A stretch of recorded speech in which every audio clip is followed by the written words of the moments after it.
Brendan Fraser's mummy sucks. It blows. It's not good. And some of you might be shocked hearing that, because if my YouTube analytics are to be trusted, most of you are 28 to 35, meaning that you could have seen this movie in theaters, or as a kid. But believe me, this movie kinda stinks. So we start this movie with this shot that looks like it was almost stolen from the Prince of Egypt.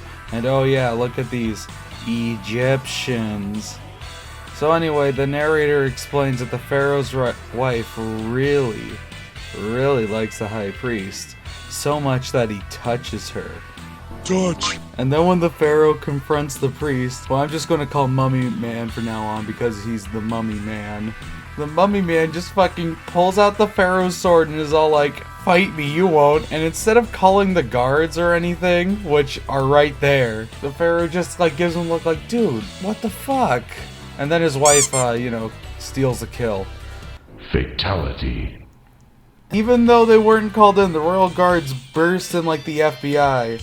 And instead of escaping, the wife kills herself. Why did you do that? Why did you do that? If you didn't kill yourself, there'd be no movie. And this video wouldn't exist. So the Mummy Man finds the Book of Death to resurrect you via sacrifice. No, it's never explained. And then the royal guards find this guy's sex dungeon somehow, and then they arrest him. And just before you thought it was over, just before you thought the dumb shit was over, even more stupid shit happens. The royal guard mummifies these guys alive and makes them immortal, and then gives them superpowers. You heard me right. They give their worst enemies superpowers. Why? Why would you do that? Well, like, I get making them immortal, like, so they could be eaten by bugs forever, okay? I get that. But why the superpowers? Like, why did you do that? Oh yeah, and this next one's a minor problem, but like, why did they lock their tombs with the key to the Book of Death? It's just a minor thing, but it bothers me just a tiny bit. So yeah, like, we just started the movie and like, already a lot of dumb shit has happened. But believe me when I tell you it gets worse. So we jump to 1922 in the middle of Egypt, where we see two armies fighting. What are they fighting over? I don't know. The movie never told me. Anyway, we meet Indiana Foe, otherwise known as Rick Callahan. Yeah, I'm almost convinced that to make up for this guy's lame name, the writers made him the most cartoonishly masculine man ever. Like, he's so manly he never runs away. He has 1, 2, 3, 4, 5 guns. He's more than just Rick Callahan. He's Ripped Callahan. It's really dumb. Also, I have no clue what he does, like, you know, his job. At first I thought he was a soldier because he's fighting in a war, and Benny says this. You just got promoted.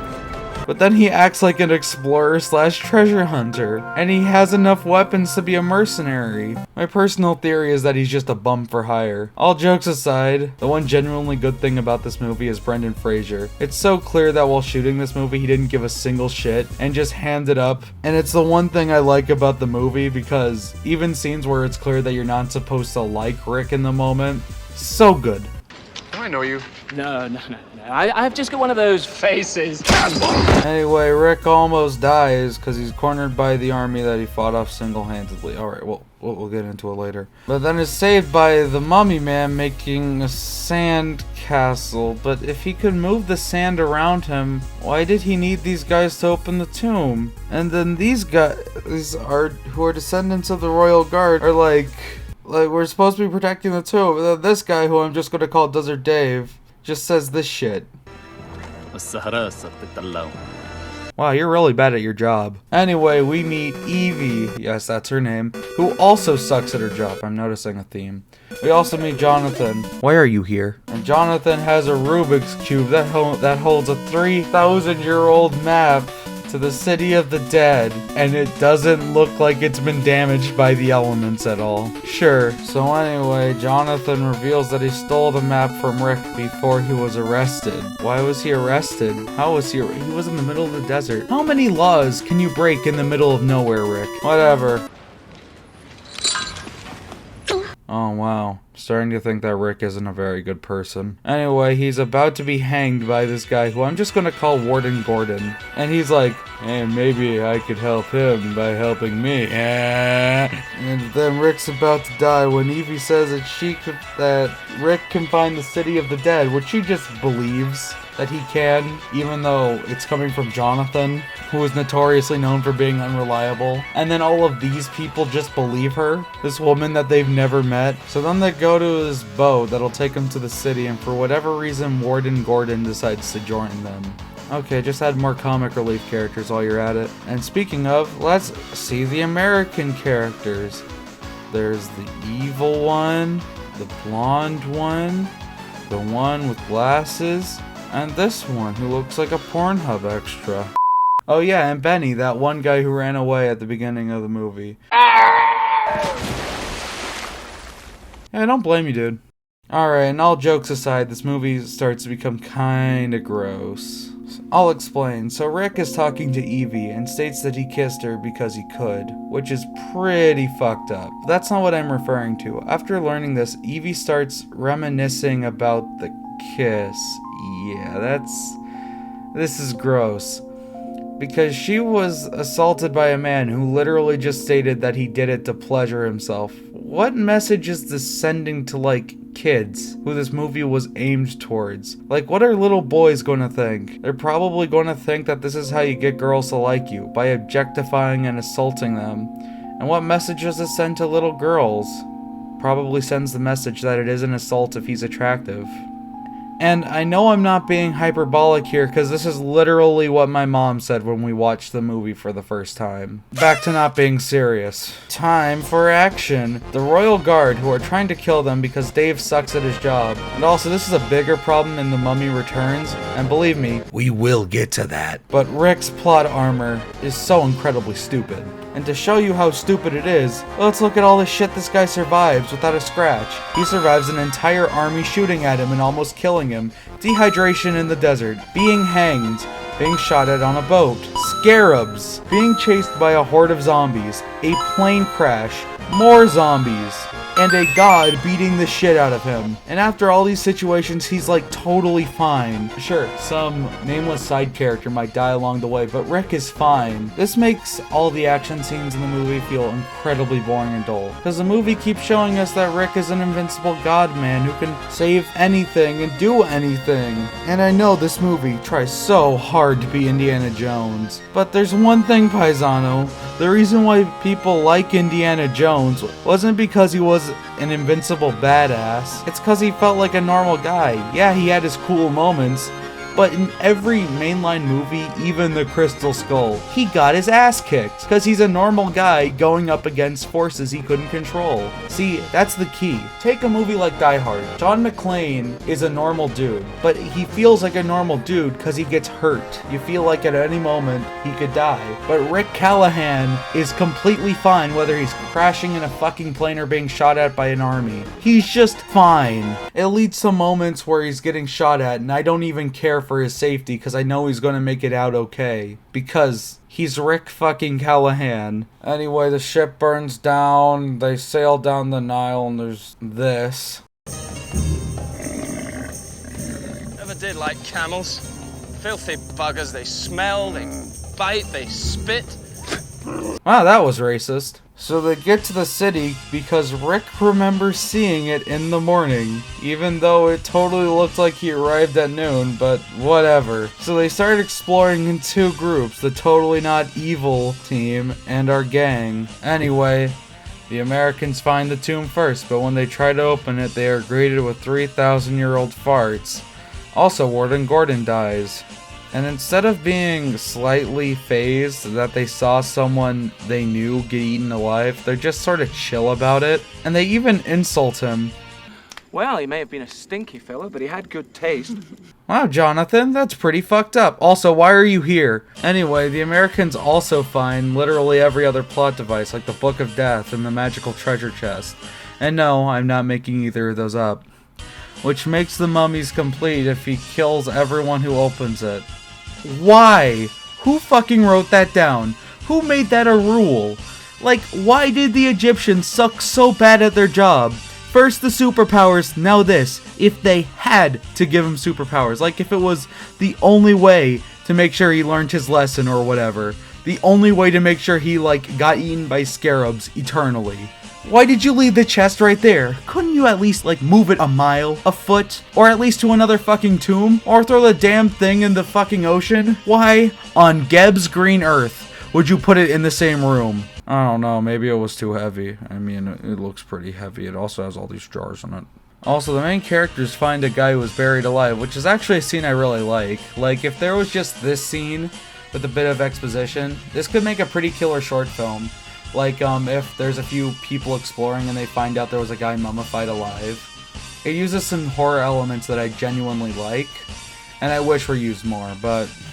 Anyway, Evie opens the Book of Death with the Rubik's Cube. No, I'm not going to explain it. And reads the sacred words. And then Sonic said, "My Knuckles, what a big dick you have." No! You must not read from the book! Anyway, the Mummy Man is back! And even though he was immortal and could technically use his sand powers to escape anytime he wanted... Wow, wait. You really suck at your job. Anyway, I gotta say this. The CGI in this film is aged like milk, bro. If you ask me, they should have done the corpse. They should have done like the whole ancient corpse effect with makeup. I mean, almost 2 decades earlier. In the first 3 Indiana Jones movies, they had a bunch of effects like this, and they were able to do this like almost 2 decades earlier. It probably would have been cheaper too, considering that this was like pretty expensive for the time. Anyway, the mummy steals the guy's eyes and tongue, and thinks that Evie is his girlfriend. But I think that just because he stole the eyes of a nearsighted guy. And then there's this shit. So Benny is cornered. And in desperation, he flips through religions to chant. Because, you know, he's a funny coward. And then he chants something in Hebrew. And then the mummy is all like, "Oh my goodness, a Jew in the flesh. Here, have these golden doubloons." Quick question, why?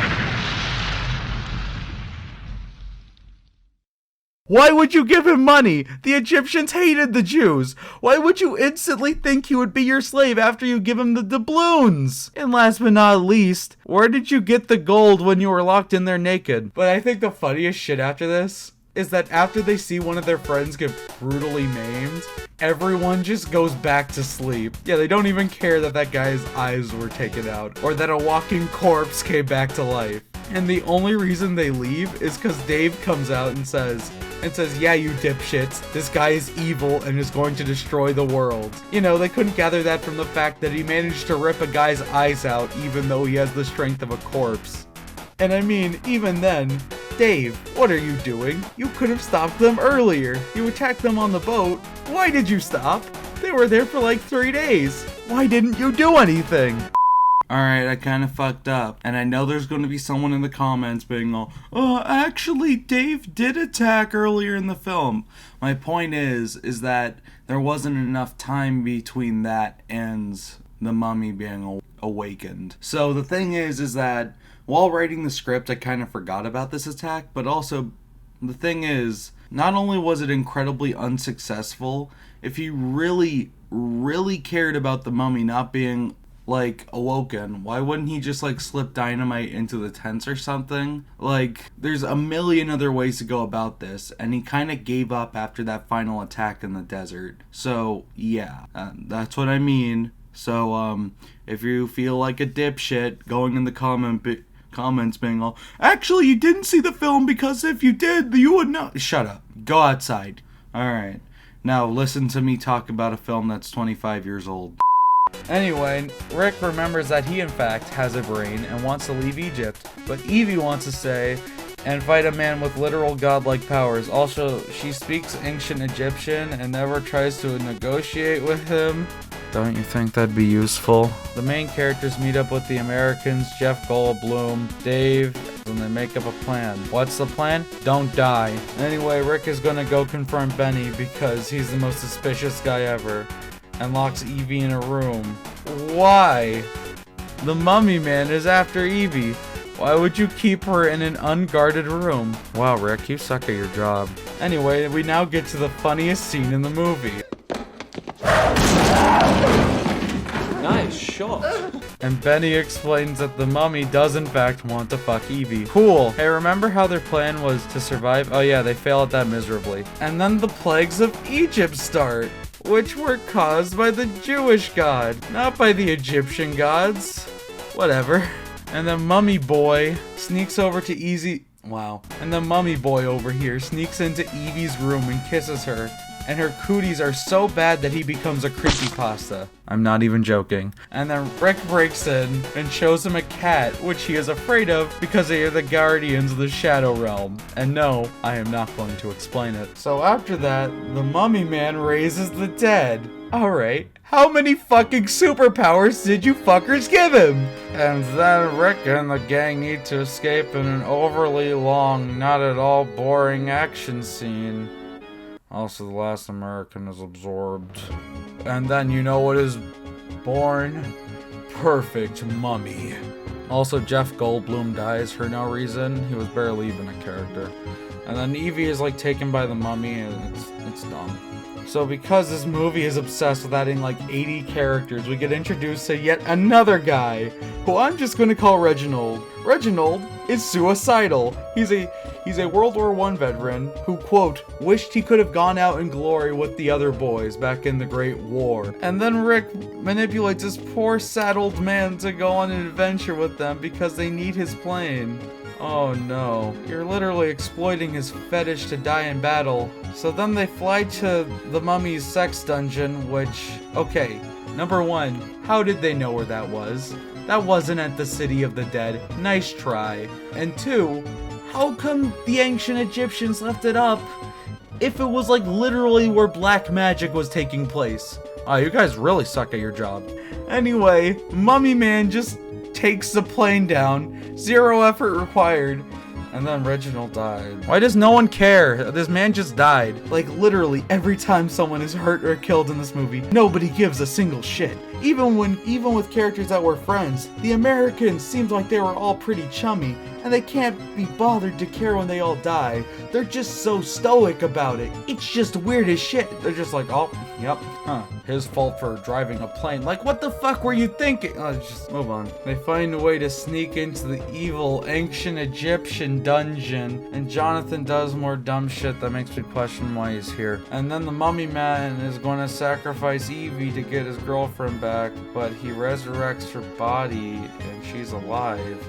Then all these other guys? How many powers do you have? And then Rick pumps out testosterone by shooting this bug, which is the first dumb thing he does that the movie acknowledges as dumb. Also, I forgot to mention their plan is literally to read the golden edition of the Book of Death.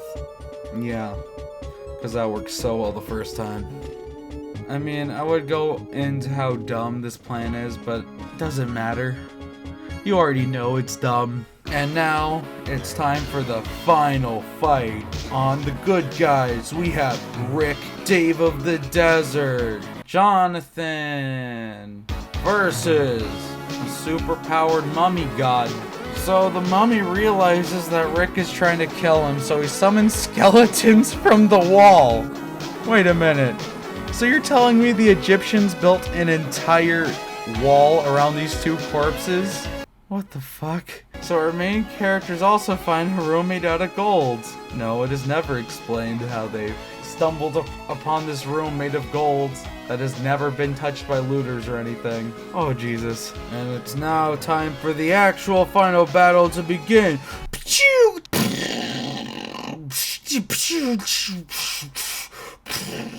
Oh no, Jonathan can't read the book.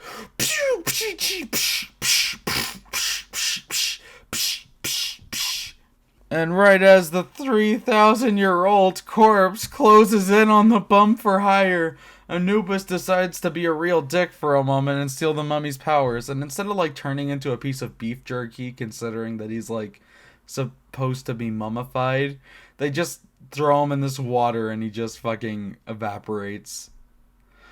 And right before the shit show ends, Benny gets very slowly eaten by bugs. And that's it. Rick and Evie fall in love, which is yikesy as hell. Dave goes on to build sandcastles, I guess. And Jonathan gets cucked in the next movies. The end. This movie's really bad. It hasn't aged well, it doesn't even try to make sense. And you know there's going to be some people who say, it's a dumb action movie, why do you care? And I say, good point. It's not like this movie is a dumb action, like an actual dumb action movie, like say Star Wars.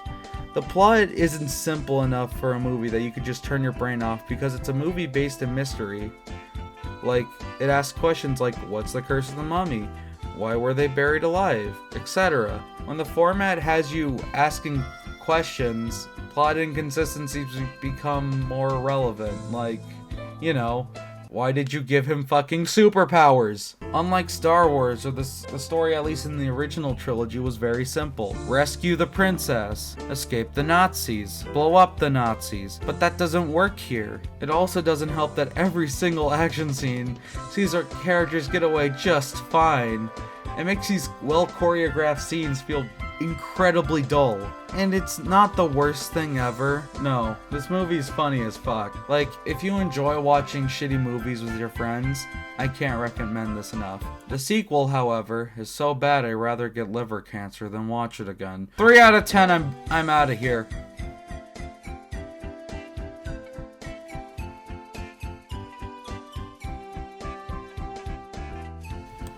Hey guys, real quick, I would like to thank you for watching this video. It took way longer than I expected, and if you could really help my family out, I recommend subscribing to my little brother, Nintendo Gamer 64M. I actually edited a few of his Let's Plays, and he does Minecraft gaming content, so if you want to support him, then yeah, the link to his channel will be right down there. Alright, thank you, and bye-bye.